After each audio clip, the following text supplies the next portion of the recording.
a domicilio. No sé yo, no sé. Cambiar mis cuentas. Oh, qué vale. Ya no hay derecho. Y hoy día me he dejado.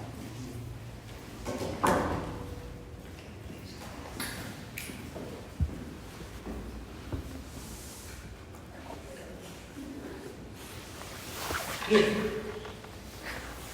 Bueno, una de las funciones principales del riñón es la filtración, la ultrafiltración, a través de ese proceso donde intervienen los capilares, intervienen las estructuras fundamentales del riñón. Nosotros decimos que aquí es una microcirculación, ¿verdad? Hay una microcirculación acá. Porque todas estas estructuras que forman la nefrona tienen que estar vascularizadas para realizar esa función de filtración. Todo el proceso que es en los glomérulos, hemos dicho que hay una serie de capilares y el proceso sigue a nivel de los túbulos. Entonces, filtración, reabsorción, secreción. Entonces, otra de las funciones principales del riñón, pues es la formación de la orina.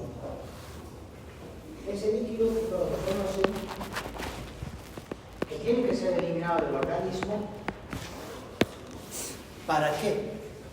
Pues para eliminar sustancias que el organismo ya no necesita. Entonces es por esta vía en que salen esas sustancias y se desechan, se excretan. Entonces ustedes pueden imaginar si un paciente viene y les dice, estoy orinando mucho. O viene otro paciente y dice, doctor, no orino mucho, es apenas gotitas. Y para nosotros solicitar un examen general de orina, la famosa EGO, como se llama EGO, examen general de orina, es importante para poder valorar la actividad renal. Si el riñón está funcionando bien, pues va a haber una actividad de orina normal, fisiológica, en las 24 horas o cada hora. Por eso es que la diuresis de 24 horas y la diuresis horaria es muy importante cuando uno está rotando por la parte de nefrología, medicina interna urgente, y también cuando estés pensando en algo renal, ¿verdad? Infección, que es lo más probable, en la ictus, como se dice, infección del tracto urinario, vas a pedir examen general de orina. Vas a poder verificar restos de sangre en esa orina, restos de sustancias que están en mayor proporción, se están excretando en mayor proporción, pueden ser proteínas, puede ser glucosa.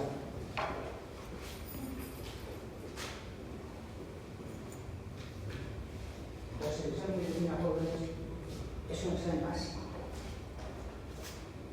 El examen general de orina complementamos con urea, creatinina, ácido úrico en sangre. ¿Listo? Y ahí estamos ya revisando lo que es el perfil renal.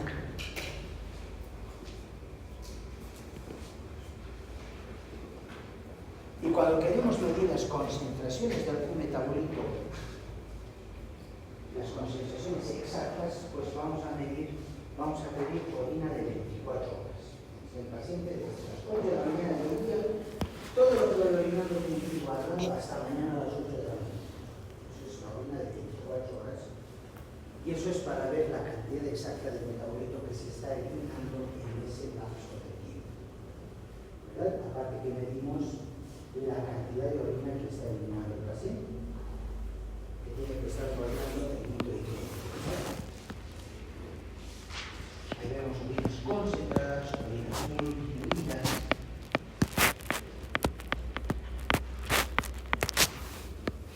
Entonces, ¿qué quiere decir eso? Que por el riñón pasa toda la sangre toda la sangre. Cada minuto pasa una cantidad X de sangre, nos llevamos flujos sanguíneos renal, que es de 1200 ml de sangre que pasa por los riñones. Cada minuto. De esos 650 ml es plasma, es la sangre. Y de ese plasma sanguíneo, la mitad de ese plasma sanguíneo, pues se filtra por el riñón. O sea, más bien el riñón es un filtro que ahora no va a eliminar todo lo que se tenga que eliminar.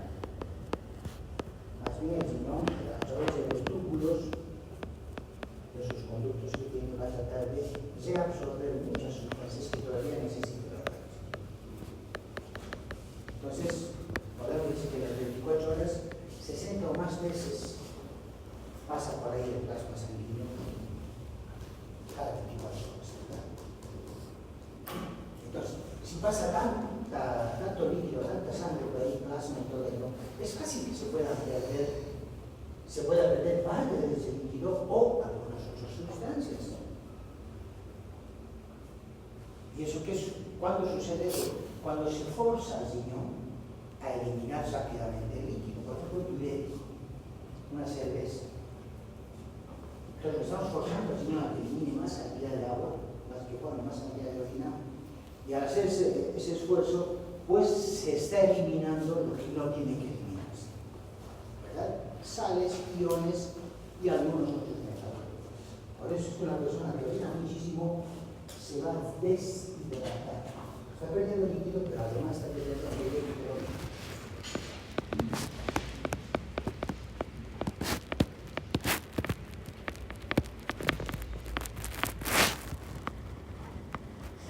Resumimos en esta infografía la formación. Estos son los 4 pasos que se tienen que suceder para que se forme ese líquido denominado orina, ¿verdad? Primero, todo empieza en el glomero, filtración glomerular. Toda la sangre tiene que filtrarse por el glomero.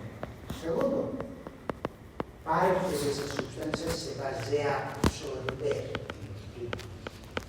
Tercero, parte de esas sustancias se van a seguir ese curso, se van a seguir secretando. Y por último viene el proceso de excreción, formación de orina y excreción.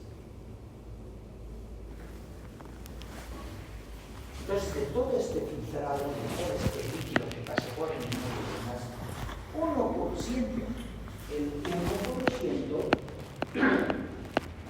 corresponde a lo que es la filtración corporal. Imagínense la cantidad, ¿verdad? Precisamente por eso es que el riñón es ahorrativo, por eso es que el riñón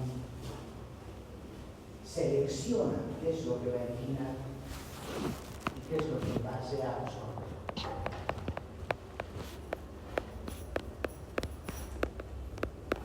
Entonces aquí clínicamente, si tú vas a dar diuréticos a un paciente, pues tienes que ponerlo lo que ese paciente va a estar perdiendo por el esfuerzo que es propiciado a la formación de mayor cantidad de orina y sobreorinación. Entonces, al dar diuréticos, pues tienes que rehidratar al paciente. Rehidratar no es dar agua, en este caso. Rehidratar es complementar, darle iones electrolíticos. ¿No hay diuréticos o lo Hay pues diuréticos. Farmacológicamente ya han salido. Eso es hidratarle, darle, complementarlo con la terapia. ¿Es necesario tener los ahorradores? Los ahorradores, algunos van más por los ahorradores, especialmente el potasio. Por eso en la farmacología hay diuréticos ahorradores de potasio, especialmente. Pero todos los otros electrolitos también son importantes. Entonces, darles unas sales de rehidratación cada cierto tiempo cuando hagas terapias para fundir edemas, todo eso, entonces tienes que. Si no vas a propiciar otro cuadro, te va a hacer la deshidratación. Y lamentablemente por la orina, por la mucha cantidad de orina se eliminan muchas sales, eso es real. Entonces, como todo empieza en el glomérulo, pues ahí está, por aquí empieza a pasar la sangre. ¿Verdad? Entonces acuérdense, hay todo lo que envuelve al glomérulo se llama cápsula de Kiss. De Bowman. Esa cápsula de Bowman tiene una capa visceral, una capa parietal, la capa parietal solamente es estructural, no tiene nada que ver con la transmisión. Pero la capa visceral sí, porque hay unas estructuras muy interesantes, funcionales, unas células especializadas denominadas podocitos, que tienen hiperexpresiones, unos bulbitos. Esas son muy importantes para empezar el proceso de filtrado. Los podocitos son muy importantes en esta parte. Por eso hacemos referencia a esta capa visceral. Este es el ovillo de capilares que está formando el glomérulo. Y que ustedes en histología han podido ver las estructuras glomerulares que se van a observar para determinar el histología. Entonces aquí interviene mucho la capa visceral con los podocitos. Hemos hablado varias veces de que ese líquido que está filtrando tiene que tener una presión, sino cómo va a circular por todos los capilares. Tiene que haber una presión. Y de esta parte, las empresas que fabrican estos calentadores, calefones, han tomado esta relación para fabricar los calefones. Los termotanques son una cosa, los calefones son unos cuadraditos que son una pared, se ponen entre ellas, se pone agua y esa agua empieza a circular por una serie de tubos ahí adentro, se calienta y se con un gasto mínimo de energía. ¿Eso qué quiere decir? Que la actividad glomerular no se quiere mucho, es más bien pasivo, suavito. ¿Por qué? Gracias a la estructura capilar que tiene y gracias a las presiones que vamos a manejar ahí, la presión coloidosmótica, la presión hidrostática. Esas presiones se dan pues para que circule la sangre a través de estas capilares. Y de ahí sale la presión neta de filtración, hemos hablado, ¿verdad? Que en resumen, la presión neta de filtración es de ¿cuánto?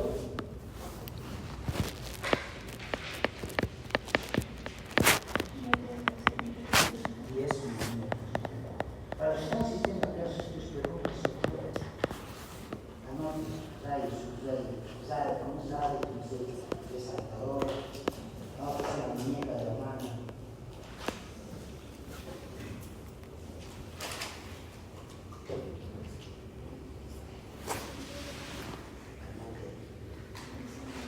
Bien, entonces, ¿de dónde sale la presión neta de filtración? De estas presiones, ¿verdad? 55, 15, 30, pero se saca la relación.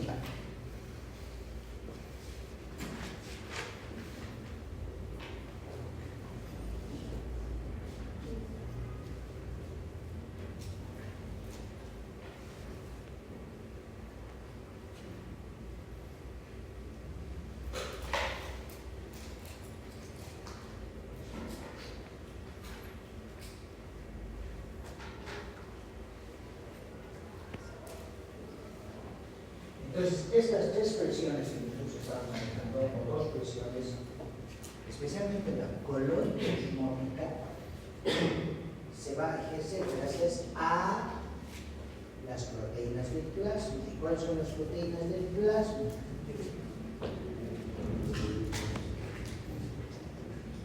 Fibrinogenalbumin. Esas son las proteínas plasmáticas que van a generar la presión coloidosmótica para que ese glomérulo trabaje tal cual.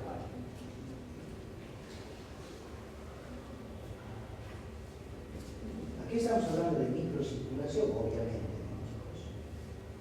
Y por cierto, el otro día tuvimos unos cuantitos y hemos hecho el audio perdido. ¿Qué habrán hecho? No sé. ¿Dónde estarían? Solo Dios sabe. Bien, entonces el proceso de filtración que estamos hablando a nivel glomerular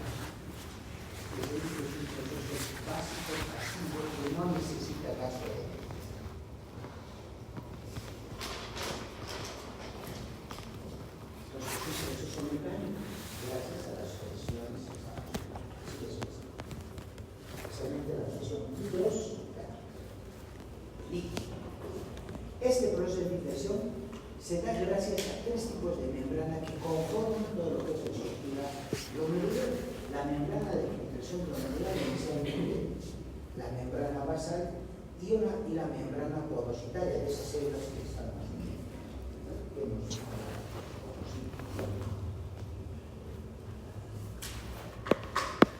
Entonces, la membrana de filtración glomerular, esa es una barrera que evita que pasen sustancias muy grandes por acá, macromoléculas, y esta bacteria.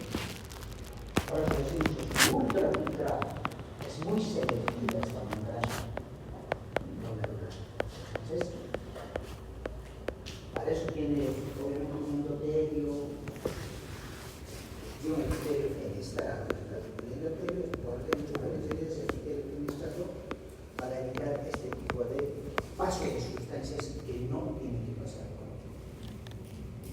Y la membrana basal, que obviamente está entre esta capa, entre la membrana endotelar y el epitelio, tiene un determinado grosor y está formado especialmente por colágeno tipo 4, tipo 5.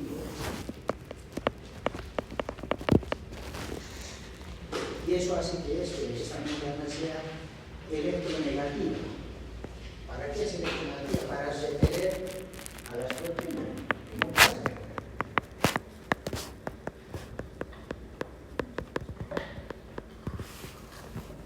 Y por último, la membrana de estas células podocitarias o los podocitos son células también polarizadas que tienen dos polos.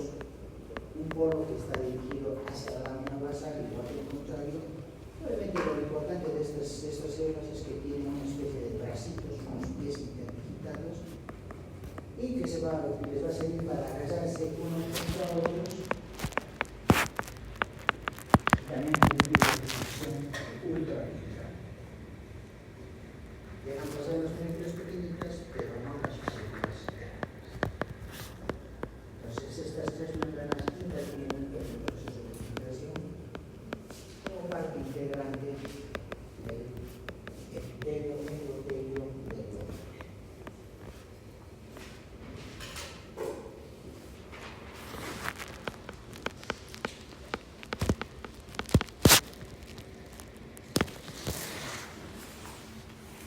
Cuando una persona sufre de edemas, ¿y qué es el edema? En otras palabras, es la fuga de líquido del espacio intravascular al espacio intersticial. Ese es el edema.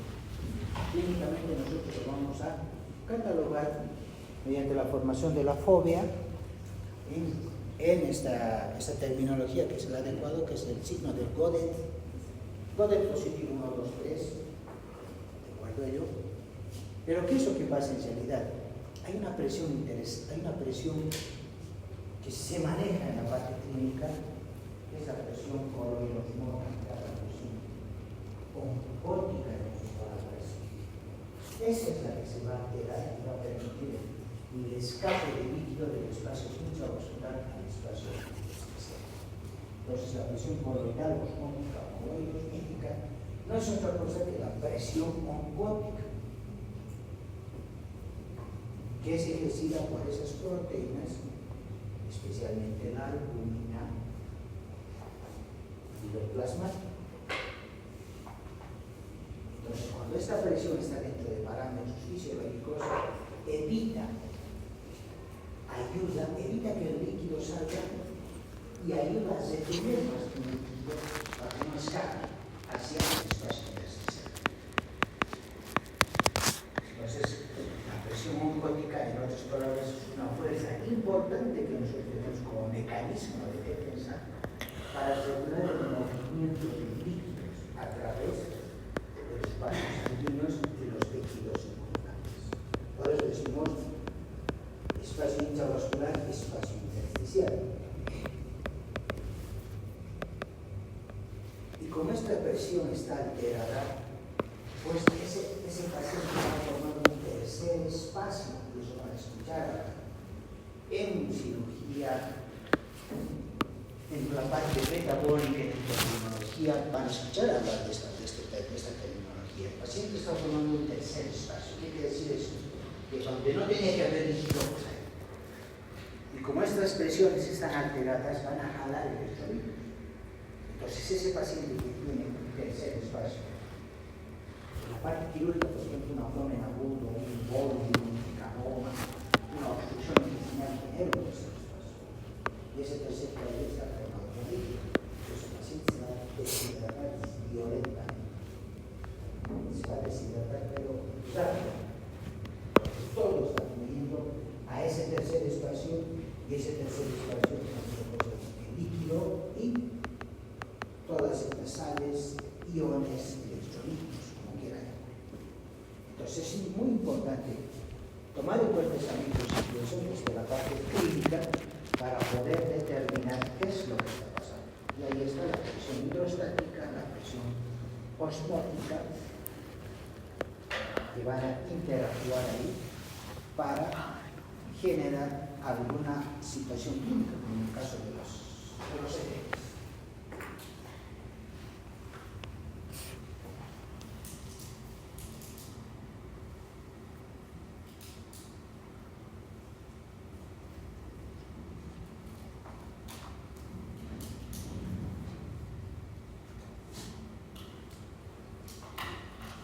Entonces, resumimos qué tipo de presiones van a afectar el filtrado a nivel glomerular.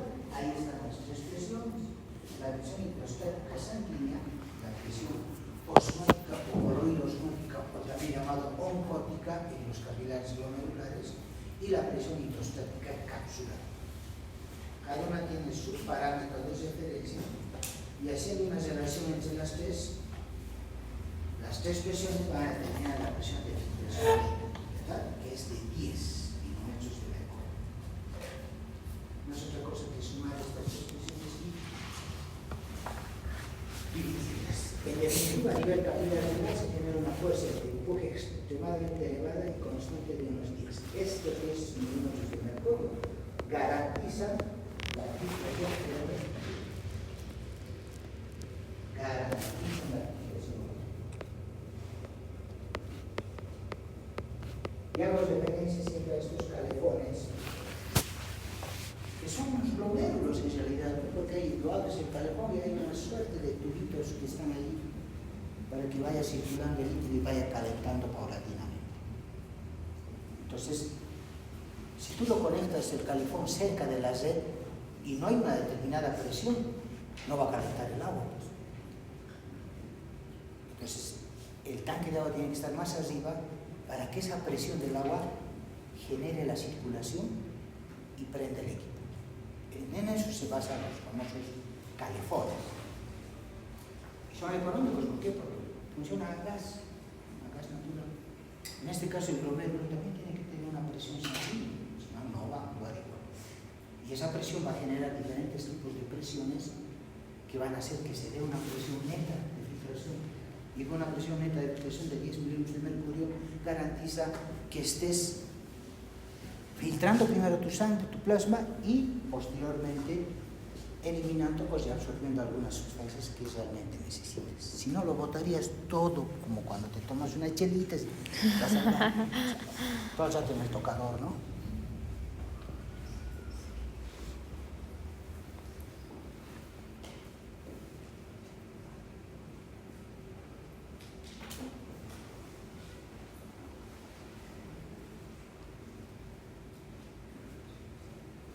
Imagínense cuando hay una insuficiencia renal, todo este aparato, todo este filtro, podríamos decir, que nosotros tenemos natural, orgánico, se pierde.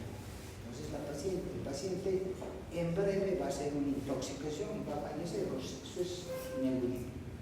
Entonces, ¿qué es lo que tenemos que hacer? Pues filtrar la sangre por dentro. Y ahí están los famosos dializados.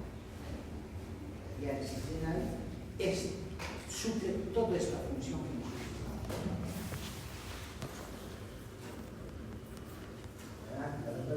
No es una técnica muy gratuita, un coste, ya sea para el Estado o para la familia si no está asegurada en algún tipo de seguro.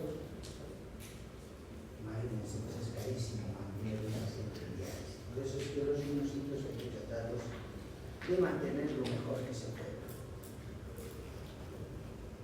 Y si yo les pregunto, ¿cómo cuidamos los riñones? Hidratándonos. Hidratándonos. Hidratación. Para que no se- Hidratándote adecuadamente. ¿Cuántos litros de agua tienes que tomar al día? Mínimo 2 litros, ¿no? 1.5 a 2 litros. ¿De dónde sale esa cantidad? Pues de la diuresis de 24 horas. Si tienes que eliminar 1500 ml de agua al día, y si no tomas agua, ¿de dónde vas a sacar eso? Sí. ¿Del vecino? No, pues, ¿verdad? Ahí ya te estás deshidratando paulatinamente. Y la piel seca, labios secos, amor seco, ¿verdad? Entonces vapor. ¿Qué otra cosa más podemos evitar para que esos riñones funcionen bien? O estén adecuadamente funcionales. Me dice la presión, ¿verdad? La presión arterial es importantísima. Una presión arterial elevada, que se llama hipertensión, va a ir a dañar este aparato que filtra todos los fluidos.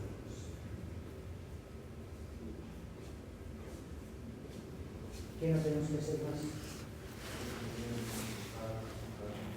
No mucha sal, demasiada sal, exagerada la sal.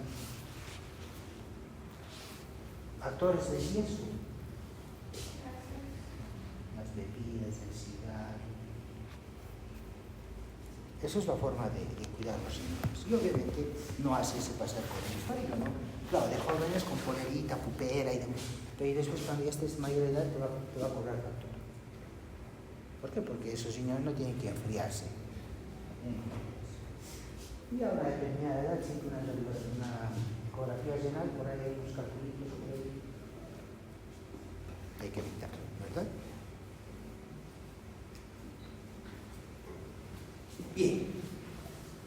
Tenemos unas sustancias muy importantes que vale la pena tomarlos en cuenta. Ya en la parte tubular, vamos un poco el promedio, nos vamos a los túbulos, determinado distal, aproximada, tasa de higiene y demás. Entonces, esa sangre también va a estar circulando por estos túbulos contorneados, especialmente el contorneado distal y el conducto colector. Esta porción que estamos hablando, que es parte de la neurona, va a asegurar la reabsorción de sustancias, reabsorción. Entonces, ¿quién va a ayudarnos a que esta reabsorción a este nivel sea lo más adecuadamente posible? Las presiones las hemos manejado en el glomérulo renal, pero en estos túbulos, ¿quién va a interactuar? Estas tres hormonas, fíjense, que son importantísimas. Pues se llama hormona antidiurética. ¿A qué se referirá eso? Diuresis, de ahí viene la palabra. La hormona antidiurética. El péptido natriurético atrial, o denominado péptido atrial solamente, o auricular, así. Y obviamente la aldosterona. No se olviden de la hormona paratiroidea. Entonces, aquí es donde estas hormonas van a interactuar. Entonces, por ejemplo, la aldosterona, ¿dónde va a actuar? Va a modular, en otras palabras, va a medir la absorción del sodio especialmente, que ha llegado a esta parte terminal. La aldosterona tiene mucho que ver con la absorción del sodio. ¿Verdad?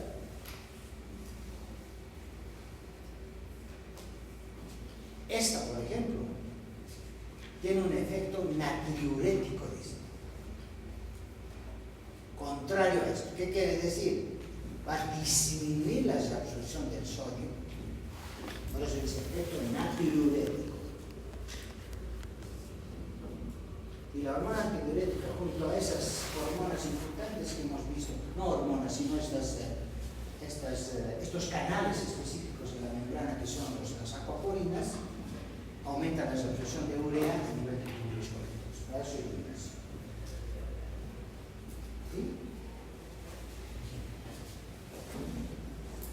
Y otro, ¿cuándo se activa el péptido natriurético? ¿Cuándo se activa el péptido natriurético?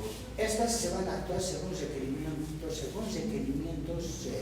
del organismo. Estás consumiendo mucho sodio, no estás consumiendo mucho sodio, por ejemplo, ahí interviene, ¿verdad? De acuerdo al requerimiento corporal. Se ve que estás ido a tomar unos tequilas y luego has ido a orinar como bendito, imagínate. Entonces ahí es donde se van a activar estos mecanismos hormonales regulatorios. ¿Verdad? Claro, la hormona paratiroidea aquí. ¿Qué va a hacer la hormona paratiroidea? Aumenta la reabsorción de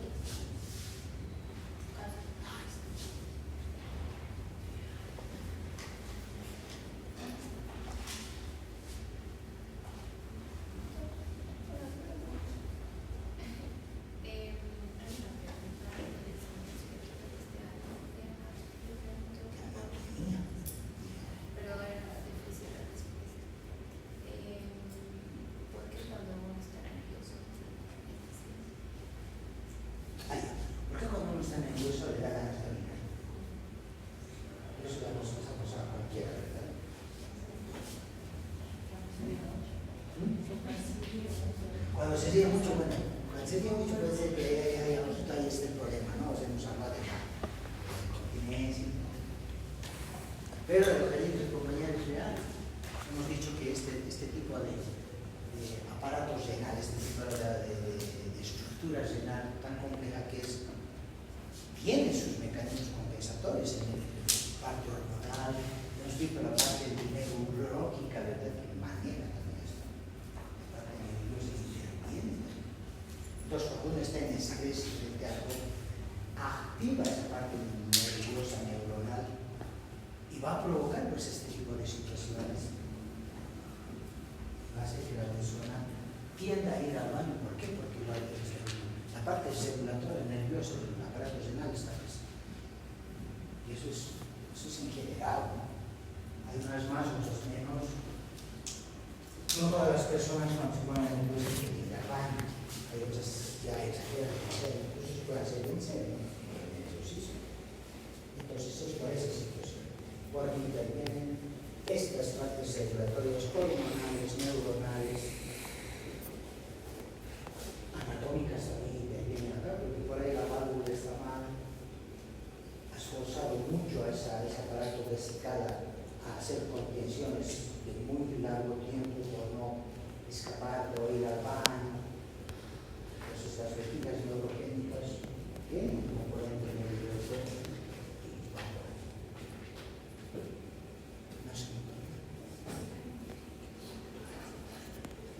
A ver, sumas de acá. Ahí está. ¿Verdad? Es escrito que lo tengo. Dime cómo orinas y te diré qué tienes. Ahí está, o sea, la orina es una sustancia que sale del organismo y que tiene características importantes. ¿Verdad? No es lo mismo ver una orina que parece Coca-Cola con cerveza, ¿no? No es lo mismo ver una orina transparente. No es lo mismo ver una orina rosada. Y la paciente viene a consulta y dice, doctor, he estado orinando sangre, no sé qué tengo adentro. ¿Qué ha comido ahí, señora? Beterra. O por ahí, complejo B, o algunos medicamentos para la infección urinaria, nitrofurantoin y demás, pueden provocar cambios. Y el paciente se asusta, ¿no?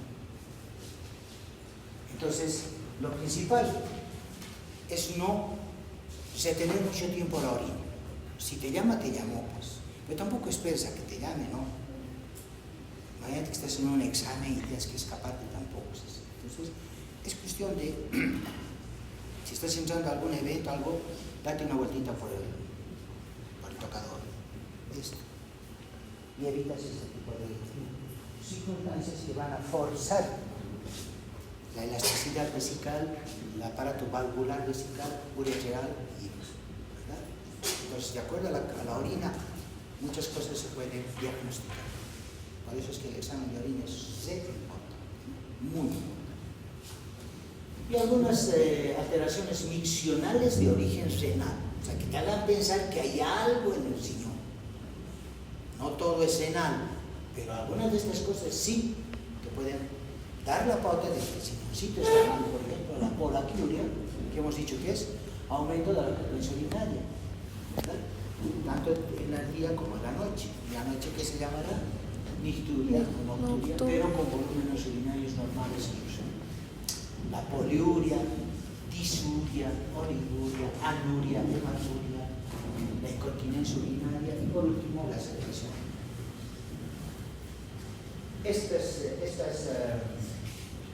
situaciones pueden hacerte pensar que el origen puede ser renal. ¿Sí? Que el origen puede ser.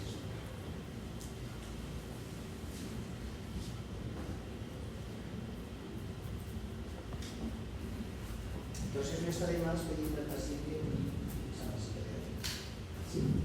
Especialmente cuando hay síntomas urinarios. ¿Y cuáles son los síntomas urinarios? A ver, un síntoma urinario.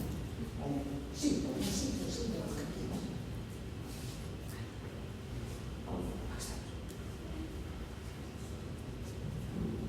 La paciente viene y te dice, doctor, parece que estoy orinando sangre. ¿Qué se llama eso? Hematuria. Eso es un signo. El paciente te comenta, pero tú también lo puedes ver en con los ojitos. Si no está tomando algún medicamento, no lo puede. Doctor, no orino mucho, apenas un chorrito, pero me llama al baño y apenas un chorrito. ¿Qué se llama eso? Oliguria. El paciente va a decir oliguria, no puede decir en palabras. Doctor, voy al baño, orino, pero al rato estoy yendo por la calle, ¡tas! Se sabe. Me orino, así me orino. No lo veo al doctor Zuni, pero me orino. Listo. ¿Eso qué se llamará? Incontinencia urinaria.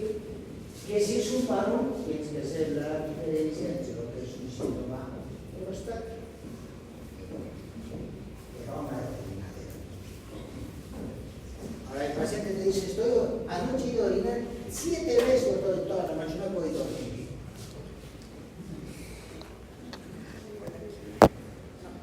Ya,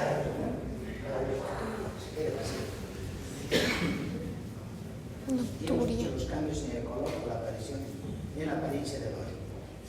Y el olor también, el olor es un olor de higiene. Una vez sí. Como nocturia.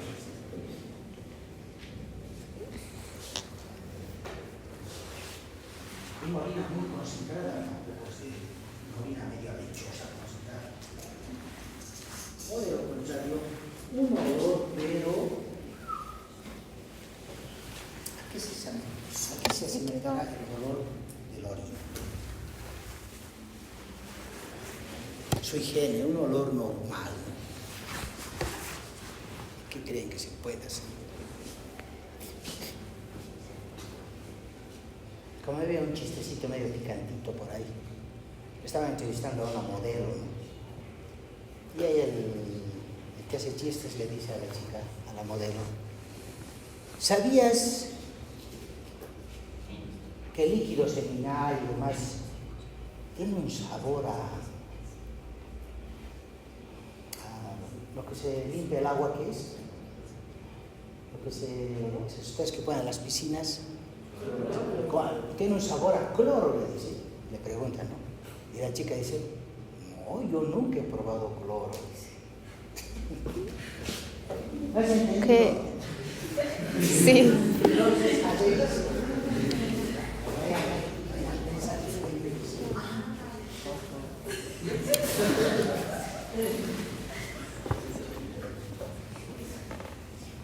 lamentablemente en las damas las infecciones urinarias son más frecuentes por la parte anatómica, obviamente, ¿verdad? La parte anatómica son más frecuentes y la vecindad, a eso me refiero. La vecindad del aparato genital con el aparato excretor están cerca, entonces, especialmente en las niñas o en las ancianitas, la limpieza no adecuada genera este tipo de infecciones a repetición. Eso se llama infecciones del tracto urinario, pero a repetición. pero anatómicamente por vecindad suele suceder. Por eso es que a las personas que tienen muchas infecciones repetitivas hay que enseñarles hasta la manera de hacerse el aseo. Ustedes que son de salud todo lo van a aprender, pero otras personas no tienen por qué saberlo en realidad.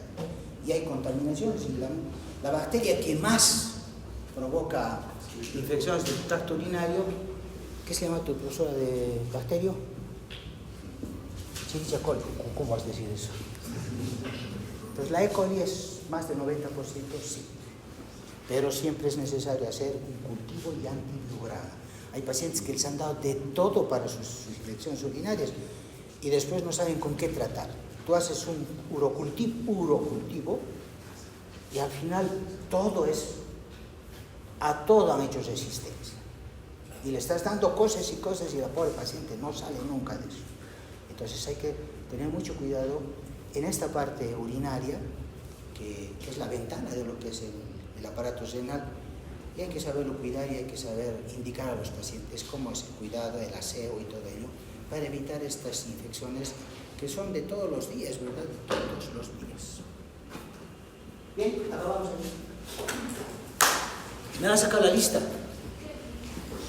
Jóvenes, por si acaso, hasta el día miércoles es la última instancia para anotarse para bailar caporales. A ver, voy a ser claro con ustedes, porque parece que estamos hablando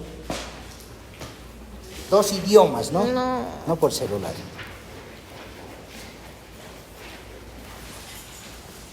Quienes van a bailar,